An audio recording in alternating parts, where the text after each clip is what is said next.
Berapa halaman? 300 sekian. Skripsi gue aja yang 99 halaman gue bikin 3 bulan. Gue baca 3 bulan. Ini 330 Ini tuh awalnya proyek patah hati loh, serius.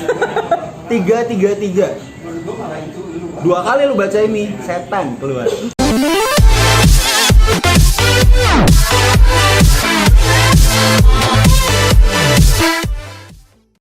Amigdala perjalanan merepresi memori.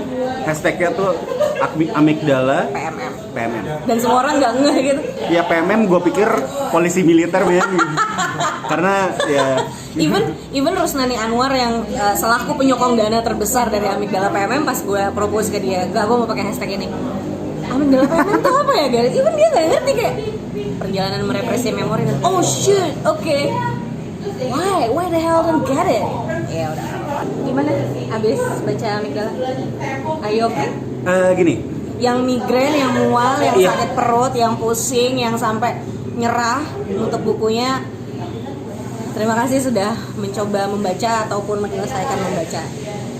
Tapi kalau gue terus terang ya, gue semakin gue baca tuh kayak, ini Ega mau ngasih apa lagi nih? Ini Ega mau nyerang imajinasi gue dengan apa lagi? Lo pikir hidup nggak kayak gitu ya? Hidup kayak gitu. Exactly, that's my point. Itu yang membuat gue menikmati buku ini. Dan yang gue rasakan adalah itu tadi, excitement dan kayak thrill. Nih orang mau ngasih gue apa lagi? Ega tuh mau ngasih gue apa lagi? Sama seperti pertemanan gue sama dia sih, nih orang mau ngasih gue apa lagi? Nih orang mau ngomelin gue apa lagi? Mau ngasih cerita apa lagi? Itu sama persis, makanya gue Lo ingat menikmati. momen-momen dimana gue ngepruk kepala lo pakai botol nggak sih? Ya, yang pertama gue tangkap dari buku lo ini adalah lo punya plot yang campur aduk, maju mundur. Ya. Kenapa? Sepele. Jadi November 2018 itu kan gue gagal nikah ya. Gagal nikah. Rencananya menjadi pernikahan kedua. I was really in a dark times, I guess. I don't know. You always in the dark fuck times. you. Makanya fuck you. makanya jadi buku ini. Kalau hidup lo terang, nggak bakal. Bukan Belum dari tentu, hey. nggak bakal bikin cerita-cerita yang kemudian jadi TV Aduh. doang gitu. Oh iya, anyway, pas lagi mencoba kayak ya udahlah ya, nggak jadi nikah ya udahlah. Berobat lagi gitu, terapi lagi ke psikolog, ke psikiater, sempet hipnoterapi lagi, terus gue killing time dengan nonton salah satu series di Netflix. Judulnya The Affair. Keren banget, udah 4 season.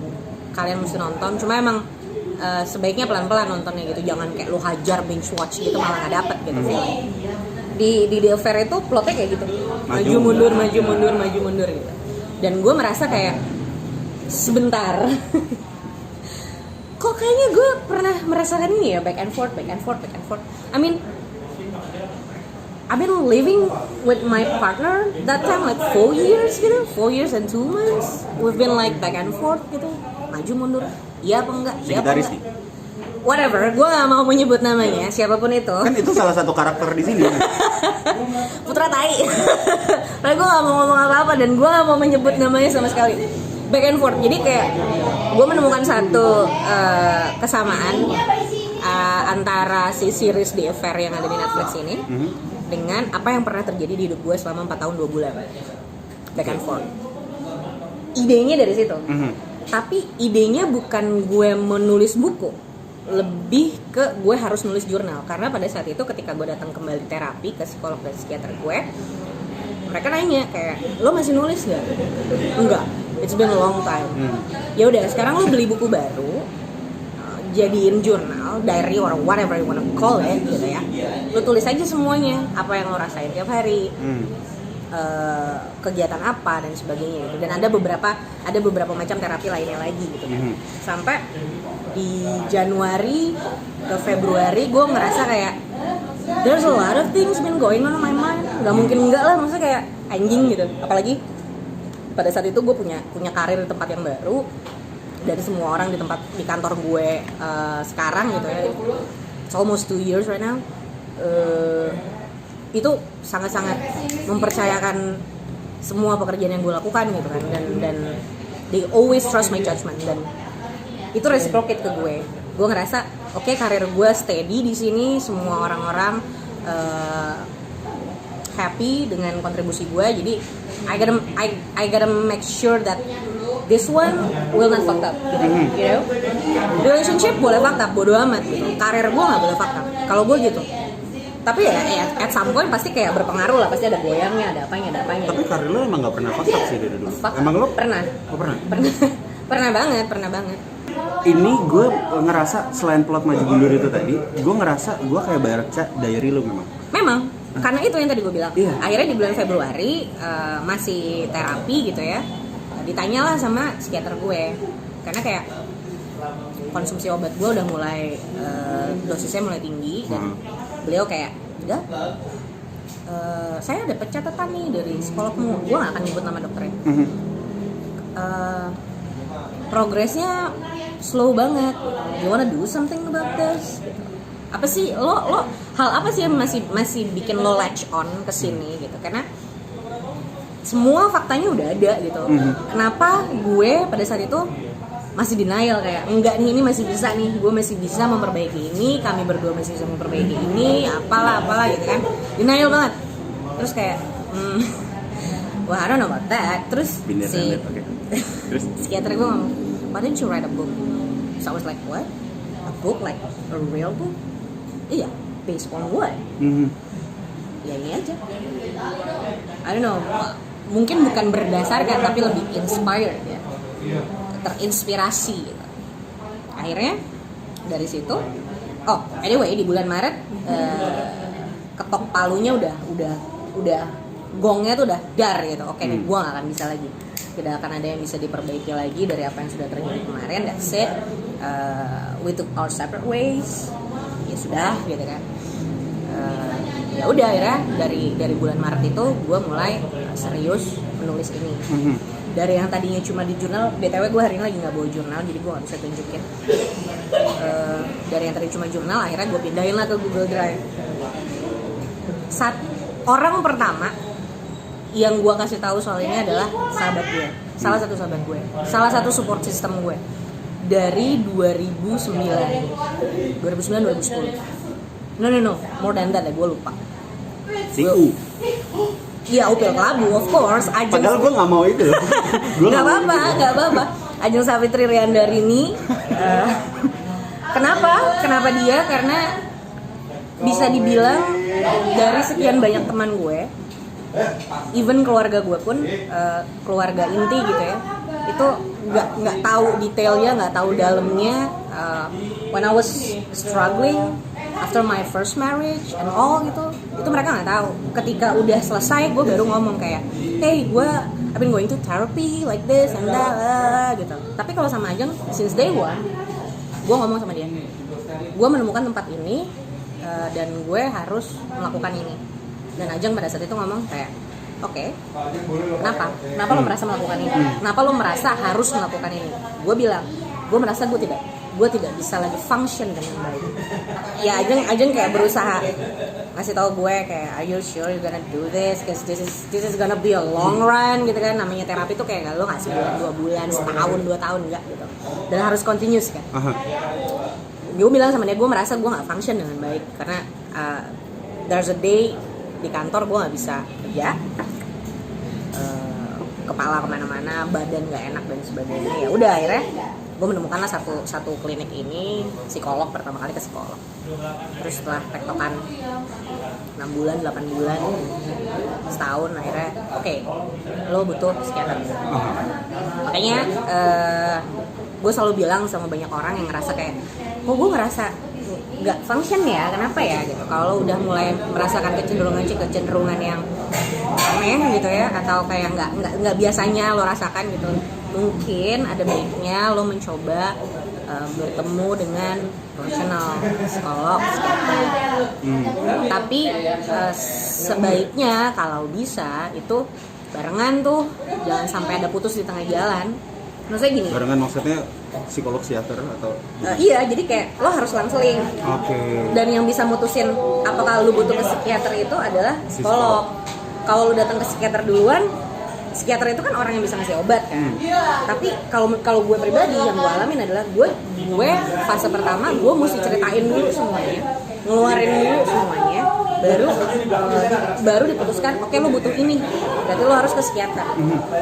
Setelah tektokan dengan psikolog dan psikiater, mereka kayak, lo mau nyoba treatment baru nggak? Apa treatmentnya? Misalnya apa gitu. Kalau gue dari dulu kayak kita mesti nyoba hipnoterapi deh, Ga, karena ini udah terlalu apa gitu. Oke, gue nyoba hipnoterapi. Ya udah, jadi semua keputusan untuk mendatangi orang-orang profesional ini bukan ujuk-ujuk gitu, bukan kayak gue mau ke sekolah aja, enggak. Semuanya benar-benar step by step. Ada alasan khusus nggak kenapa lo ya terutama memakai nama Ishtar untuk salah satu tokoh yang cukup sentral di sini? Karena itu namanya aneh ya, maksudnya. Iya. Kenapa? Karena semua orang tahu gue cinta banget Seringai. Seringai di album Seperti Api punya satu lagu judulnya Ishtar Cult, di mana mereka featuring Daniel Aryadi. Udah gue merinding ngomong ini. Gue merasakan vibe yang berbeda di lagu itu, dan seumur hidup gue mendengarkan Seringai, walaupun di beberapa album sebelumnya mereka pasti featuringan sama vokalis cewek gitu kan. Tapi khusus lagu ini Ishtar Cult itu benar-benar bikin vibe-nya itu beda, bikin I cannot even explain this, karena kayak feel-nya tuh beda, dan kayak Ishtar Cult itu kayak lo menyembah Ishtar Cult, it's a cult gitu kan. Cult gitu. Satu hal yang gue suka dari novel ini, dari Mutara adalah ini ada berapa, 27 bagian. Iya, 27 bagian. Kenapa 27? Karena gue berharap gue masuk klub 27, tapi udah lewat ya kita. Iya anjing emang. Klub 72 lah, biar agak lama dikit. Kita bikin klub 72. Itu bangsat sih, gue kayak anjing 28 gitu. Ya udah sih. Kalau enggak lo nggak bisa. Ya oke baik. Kalau enggak lo nggak akan dikenal sebagai Ega penulis, lo cuman Ega punya akun Twitter. Iya emang gue sempat dibayang-bayangi ketakutan itu. Cuman jadi 27 bagian ini gue merasakan bahwa gue bisa baca setiap babnya itu, setiap bagiannya, bagian 1, bagian 2 sampai ke bagian 27 itu secara terpisah. Tanpa harus gue baca 1 sampai 27, tapi gue bisa mendapatkan satu cerita yang utuh di setiap bagiannya. Itu menarik sih buat gue. Nah, ada alasan khusus nggak kenapa lo membuat kayak setiap bab adalah cerpen tersendiri? Gue bilangnya gitu, setiap bab adalah cerpen tersendiri. Ya ini representasi lo, Iya. yang lo tangkap. Iya, ini kan plot lo. Iya. Subjektif. Masing-masing orang akan merasakan hal yang berbeda, hasil tangkapan yang berbeda, representasi yang berbeda, rasa yang berbeda. Sebenarnya nggak ada alasan khusus kenapa gue bikin seperti itu, karena hidup itu kan perjalanan ya. Kayak Aerosmith bilang, Steven Tyler, love is a journey, not a destination. Semalam gue dapet feedbacknya kayak ini tuh kayak cerita gantung banget gitu. Kayak ada yang kayak masih banyak yang nggak selesai.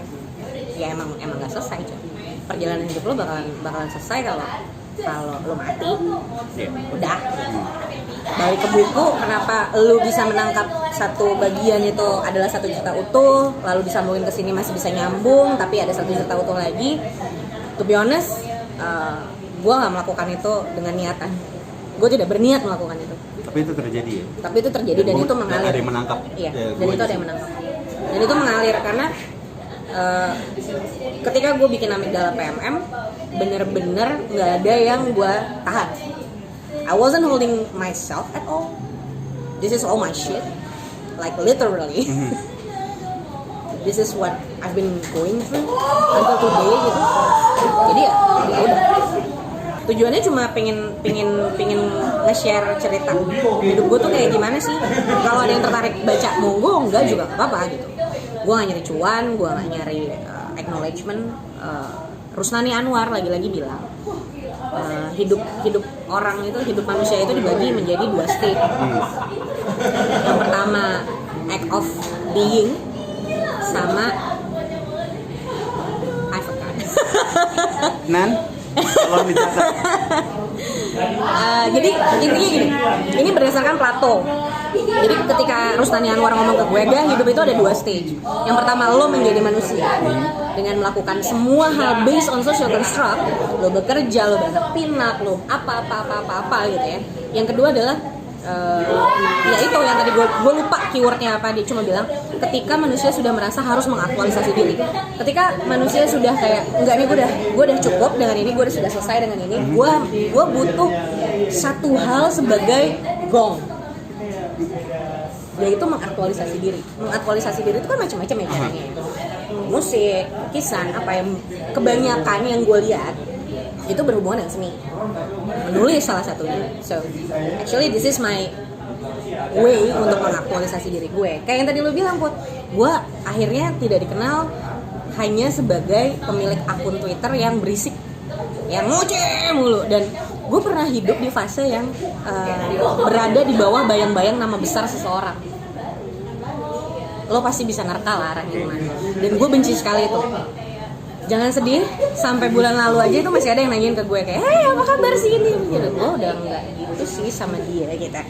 Dan ini bisa menjawab sih kalau lo baca, lo ketemu Ega nggak perlu nanya lagi, lo masih sama dia. Nah itu maksud gue. Lo udah bisa dapat jawaban di sini. Coy, hidup di bawah bayang-bayang nama besar siapapun ya, saudara kayak orang tua kayak kakak, adik, itu punya pressure dan beban yang kayak anjing apaan sih gitu. Gue ya gue gitu. Dan itu pernah gue komunikasikan ke orang tersebut, dan dia ngerasa itu bukan hal yang meter gitu. Buat gue meter, karena apa? Gue kepengen orang melihat gue sebagai gue, bukan oh Ega yang la ya. Gue pengen Ega yang nulis amigdala ya. Atau gue nggak kepengen lagi orang ngeliat kayak lu kok gagal yang di Twitter itu kan. Gue nggak mau. Itu ada kejadian sih. Ini saksi hidup. Dan gue benci banget itu. Lu lupa lo siapa? Lu tuh kok gagal. Udah, dan gue bukan siapa-siapa. Gue ngerasanya persona gue sebagai Pol Gaga ya gue nggak mau berhenti sampai situ. This is my way untuk mengaktualisasi diri gue. Ini adalah jurnal lo. Ya. Bisa dibilang seperti itu. Ya.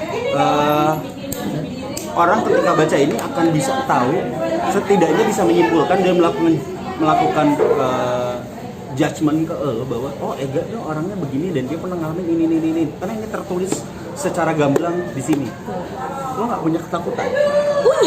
Punya banget.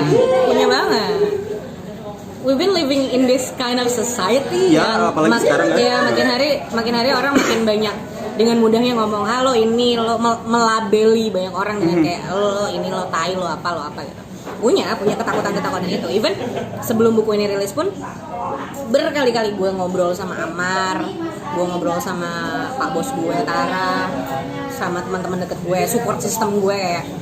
Bahkan jauh sebelum ini rilis aja tuh gue banyak ketemu sama orang-orang yang menurut gue penting di komunitas solidaritas perempuan, masalah kejiwaan, mental health dan sebagainya gitu. Apakah menurut kalian ini langkah yang tepat? Karena yang akan gue share ini adalah satu hal yang mungkin tidak awam, yang mungkin tidak banyak orang bisa menangkap breadcrumbs yang gue tinggalkan gitu. Karena kalau salah belok dikit kelar tuh, gue salah cara gue salah menyampaikan, wah anjing gue kelar tuh dihakimi kayak lo tai lo ini lo apalah gitu. Tapi ya baik lagi tujuan awal. Alhamdulillahnya gitu, semua orang yang gue ajak ngobrol, main support system gue, semua ngomong if you really wanna do this dengan bercerita dari point of view lo tanpa menggurui dan nyuruh orang untuk enggak, lo kayak mendingan gini deh, ya nggak apa-apa. Balik lagi, rasa, preferensi, selera, ya itu kan subjektif kan. Ya ada orang yang kemarin gitu, anjing kenapa tiba-tiba si Istar punya PR agency, duit dari mana, pesugihan gitu, simpanan om gitu ya nggak apa-apa juga. Maksud gue semua pertanyaan, semua feedback gue tampung sebaik-baiknya dalam kondisi gue bener-bener kosong. Kalau gue lagi penuh, gue akan ngomong kayak kemarin ada salah satu temen gue, gue mau ngobrol soal amigdala bentar ya, gue lagi penuh banget gitu. Karena cuma gue yang bisa mengontrol diri gue, cuma gue yang bisa memberikan batasan terhadap apapun yang datang dari luar. ya lo pikir dengan gue membuat keputusan untuk terapi dan dilihat sebelah mata dan dicap lo gila sih, lo sakit jiwa sih. Lo pikir gue nggak melalui pertimbangan-pertimbangan itu? Apalagi kita hidup di negara patriarki. Yang gue rasakan satu, gila ya, ini ada perempuan kuat banget ya. Enggak coy, asli. Di dunia, di pemikiran gue yang masih agak patriarka ini aja, gue merasa. Iya, gue masih agak patriarka sih, walaupun gue mengusung kesetaraan perempuan dengan pemikiran gue sendiri. Enggak, gue gak kuat. Tapi lu kelihatan kuat. Karena lu masih hidup sampai sekarang. Exactly. Sehat lagi. Alhamdulillah. Iya kan? Dan itu sesuatu yang buat gue, ini yang bikin gue pengen nangis sih ketika gue baca di halaman berapa itu. Sayang. Ya orang ada yang baca, ada yang mengaku dia stres, migrain, nggak kuat, baca cuma sampai halaman berapa terus kayak anjing gue nggak kuat, tutup. Gue baca. Makanya berkali-kali gue ngingetin kan, kalau lo berasa nggak kuat tutup dulu, istirahat. Mungkin kalau resep dari gue, jangan berekspektasi apa-apa. Lo baca aja dan lo nikmatin alurnya, lo ikutin aja, lo ikutin maunya dia. Karena lo nggak bisa ngedebat apapun yang ada di sini. Kan udah ditulis. Gue inget satu kalimat yang pernah disampaikan sama salah satu mantan pacar gue. Ketika dia ada di sini. Enggak. Ada di sini. Ada di ucapan terima kasih. Ketika dia baca amigdala, gue tanya gimana? Mungkin karena aku sudah mengenal kamu, jadi aku bisa tahu kalau ini adalah kamu, ini adalah siapa, ya. Nantinya ketika bukunya jadi dicetak, orang-orang yang mengenal kamu melalui sosial media, apapun platformnya, pasti paling tidak punya benchmark, tolok ukur. Kalau Ega tuh yang gue lihat setiap hari adalah begini. Ketika dia menjadi Ega Mogaga yang menulis buku, bukan menulis buku, kok jadi begini ya? Mungkin gue nggak tahu, karena ya itu tadi feedbacknya tuh, wow, terima kasih banget yang udah feedback ke gue, Japri, ngepost di Twitter, ngepost di Instagram, thank you banget. Lu ingat Japri pertama gue kan ketika gue baca. Mau peluk. I really appreciate that. Itu gue nulis itu ketika momen gue pengen nangis, makanya gue berhenti karena gue harus ngomong nih ke lo gitu. Jangan ditahan. Lemesin aja, jangan dilawan kalau kata Disco Pantera. Cuman gue bukannya nggak kuat ya baca, gue cuman pengen waktu itu gue bener-bener ketika momen itu gue ngerasa anjing, gue tahu nih rasanya sih kayak gimana. Beberapa orang teman gue bilang, alhamdulillah gue nggak tahu yang nanti belum baca, nanti akhirnya baca gimana. Semua yang diceritakan di Amigdala PMM itu ngalir aja, nggak ada bahasa-bahasa yang rumit, bahasa sehari-hari banget, dan kejadian-kejadian itu on daily basis lo bisa nemuin. Karena buat gue pribadi, ya itu yang gue bilang, gue cuma pengen cerita apa aja sih yang udah terjadi dan gue jalani dan gue lakukan. Gue nggak kepingin yang ya gue nggak selevel Sena Gumira Aji Dharma atau Eka Kurniawan gitu ya, which is dua orang itu adalah gue gila, gue menuhankan mereka sih, to be honest gitu. Dan gue tidak berusaha untuk menjadi mereka. Iya. Terinspirasi iya, mungkin dengan pemilihan diksi, dengan cara mengatur plot dan sebagainya gitu kan. Terinspirasi iya. Ini gue mau kasih tahu aja, tadi gue udah kasih tahu ke Ega sih. Ini adalah buku pertama yang gue baca. Amigdala ini buku pertama setelah yang gue baca. Setelah dia baca buku Gajah Mada. Gue baca buku pertama trilogi Gajah Mada. Yang bikin siapa itu namanya? Gue lupa deh. Kan ada trilogi Gajah Mada tuh. Dan sebelum trilogi Gajah Mada gue baca Negeri Senja. Sena Gumira. Sebelumnya gue baca seriesnya, bukan series ya, semua bukunya Dan Brown gue baca. Dan waktu kecil gue baca City Sheldon. Dan gue nemu semua ada di sini. Oh. Gue nemu si. Lo ada maunya ya? Enggak. Gue orangnya gitu, kalau ada orang yang ngomong baik-baik, bagus-bagus, manis-manis, gue kayak lo ada maunya ya, anjing. Ya, gue mau lo menulis yang kedua. Oh iya? Dan Amigdala akan menjadi trilogi. Ya, Amigdala akan jadi trilogi dan gue nunggu sih buku yang kedua. Gue nggak akan nanya kapan gitu. Terus Nani Anwar tolong didengar ya. Tapi gue cuman bilang seperti apa yang dibilang oleh salah satu karakter di buku ini, take your time. Karena gue tahu buku kayak gini, ini bukan novel ya buat gue. Bahkan mungkin ya kalau misalnya ada anak-anak psikologi yang ingin menjadikan ini sebagai salah satu bahan acuan, bahan bacaan, go ahead. Gitu. Dia yang ngomong bukan gue. Iya, karena gue ngerasa lo bisa dapat banyak sekali karakter yang bisa menjadi bahan studi untuk kuliah psikologi lo di buku ini gitu. Mudah-mudahan sih buku kedua juga sehebat ini sih ya gitu. Makanya gue nggak mau lo buru-buru biar lo bisa bikin yang ya mungkin lebih minimal menyamai ini lah. Jangan. Gue nggak mau jadi ini beban. Gue nggak mau jadi ini beban. Makanya gue bilang gue nggak mau jadi ini beban. Makanya gue bilang take your time. Oke, Lo nggak usah buru-buru. hari Minggu kemarin malam gue merekonstruksi Amigdala 2. Lalu gue bilang ke lagi-lagi Rusnani Anwar dan Ajeng of course akan ada 4 bahasa di dalam Amigdala 2. Udah sampai situ aja. Berarti lo bisa ngomong Jawa sama Sunda ya? Gue emang blasteran ya, lo tau sendiri. Iya sih. Gue menemukan satu fakta baru soal Ega tuh bisa ngomong bahasa Jawa sama Sunda. Enggak, itu juga dibantu sama teman-teman gue sih yang lebih fasih. Kan ya. udah 4 bahasa juga di sini. Inggris, Jawa, Sunda, Indonesia. Oh yeah, right. Inggris, Tapi ini yang kedua beda lagi sih. Oke, apalagi? Put, lo karakter yang paling lo suka apa, Put? Siapa? Perlu nih. Iya perlu. Oke. Kalau gue tertarik sama satu karakter Kendra. Yang ketika gue baca tentang Kendra itu, ini orang cantik banget, ini orang hot banget.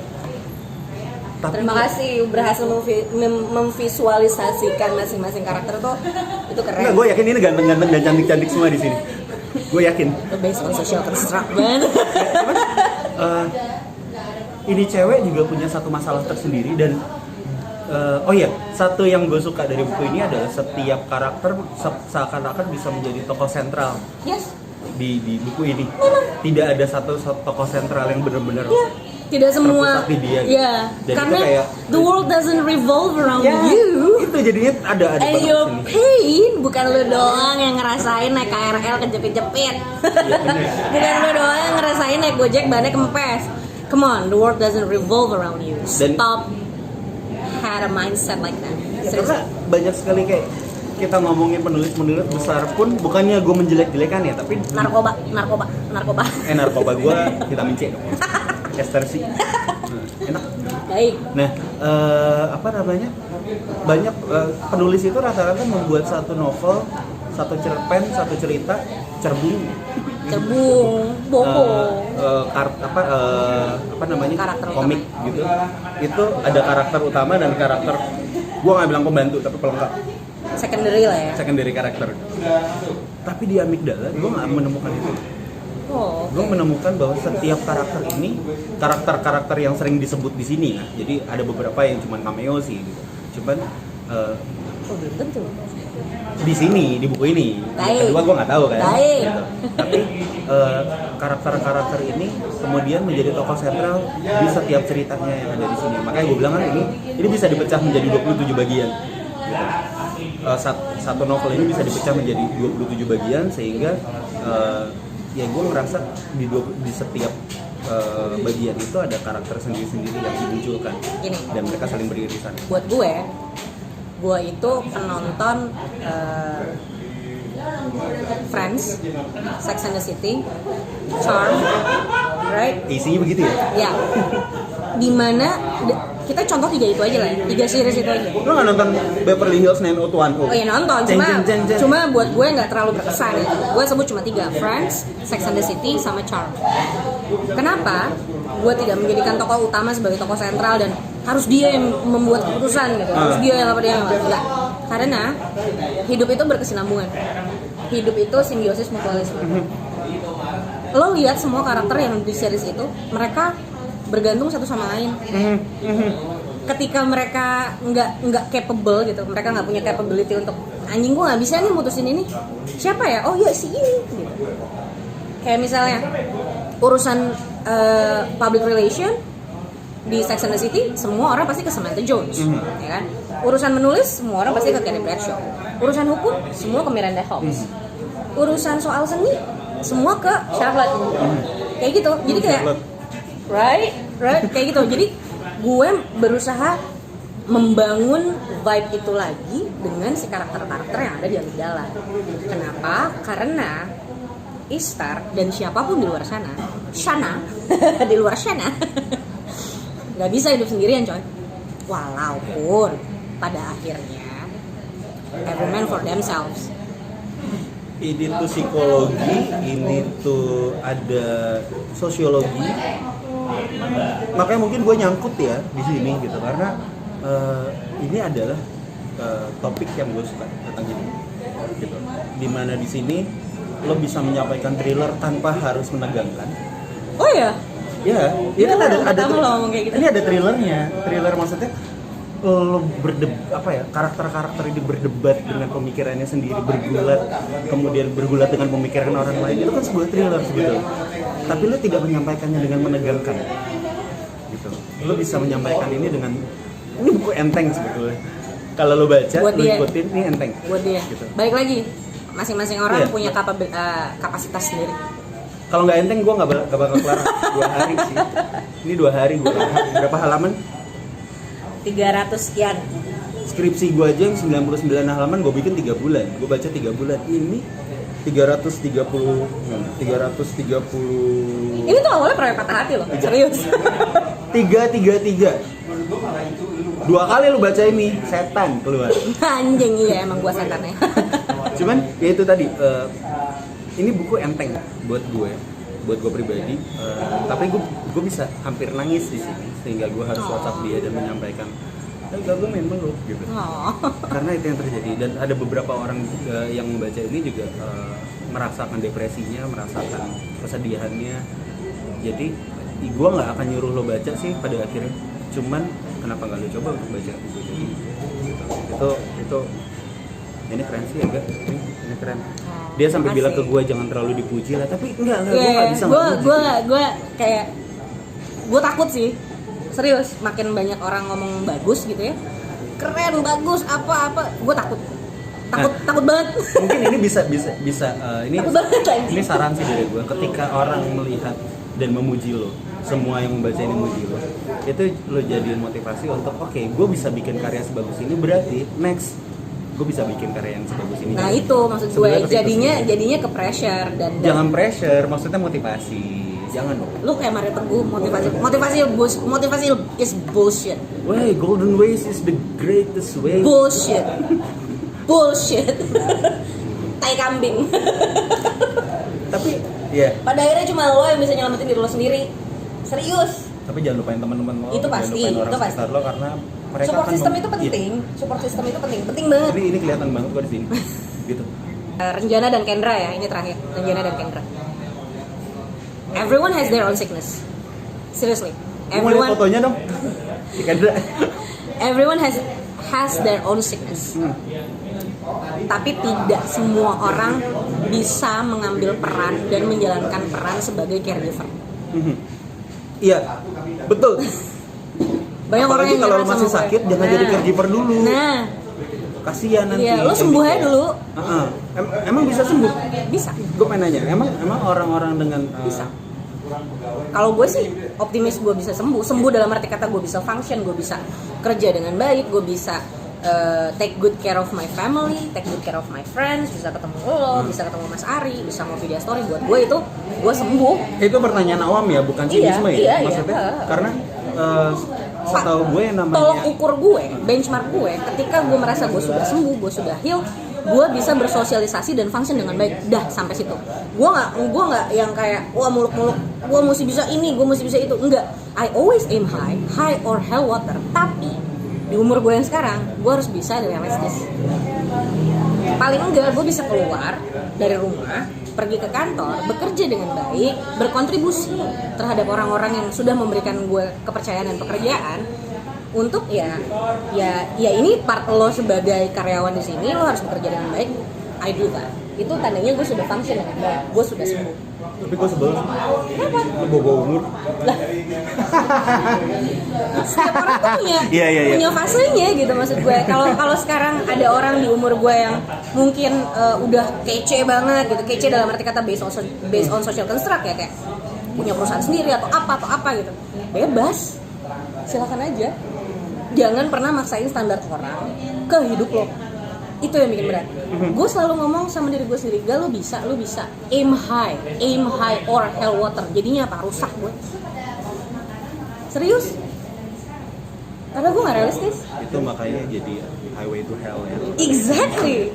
Kalau gue kan senang sekali self proclaim. The Myth dan Ruli pasti kayak akan ngebantai gue, nggak anjing gitu kan. Gue selalu self proclaim kayak I've been travel to hell and back alive. Buat gue definisi dari neraka gue sendiri adalah ini. Buat orang lain beda. That is why I aim high or high water. Untuk menuju stairway to heaven ya. Asik. Tas dulu. Jadi kalau highway to hell itu Keren ya gue, harus. gue bacot doang, gue jago bacot doang anjing. Tapi kalau nggak jago bacot nggak jadi nih skripsi 333 halaman ini. Gue jago bacot doang, percaya sama gue. Well anyway Ega, gue nunggu banget. Nunggu apa sih? Nunggu mulu anjing. Nunggu banget buku kedua dan ketiganya. Tai, Rusnani Anwar tolong ya. Iya Nan. Danai. Gue kayak ketika gue datang Kalau perlu lo suruh dia ke Kalimantan. ketika gue datang ke Nani kayak Nan, I got this, gue gak punya duit, gue cuma punya otak gue cuma punya skill set gue. Do you wanna help? Nani dengan gampangnya, ya sure. Gue gitu aja kali ke dia. Nan, gue bisa gini. Hai Nan. Gue berharap banget lo sukses dengan buku ini. Terima kasih. Sukses ya definisinya lo sendiri yang menentukan lah suksesnya Amigdala itu seperti apa sih? Apakah kemudian dijadikan film? Oh, mau banget. Apakah kemudian dijadikan nama band? Amigdala emang udah ada kan, Udah ada ya? dan keren banget. Buat gue Amigdala Pakai I apa pakai Y? pakai I. Pakai I. Indonesia? Iya Indonesia, Jogja kalau nggak salah. Jogja atau mana gitu. Lagunya tuh yang Kukira Kau Rumah. Padahal kau Kontrakan. gedung pertama. Kontrakan nggak bebas 3 petak. Anjing. Gak usah bawa itu. Atau kemudian bisa muncul Amigdala 2 dan 3 dan setelah Amigdala 3 ada muncul novel-novel 3 yang lain. Amin. Oh ya, satu pertanyaan terakhir. Lo bisa menyatakan diri lo penulis sekarang? Setelah ini lahir? Enggak. Why? Iya. Singkat aja. Gue menulis, bukan penulis. Penulis dengan menulis itu berbeda. Lo bercinta bukan pencinta. Tae. Oke, thank you ya. Jangan lupa guys. I'm an icon, man. And my girl about a 10. I should fuck her in the Benz.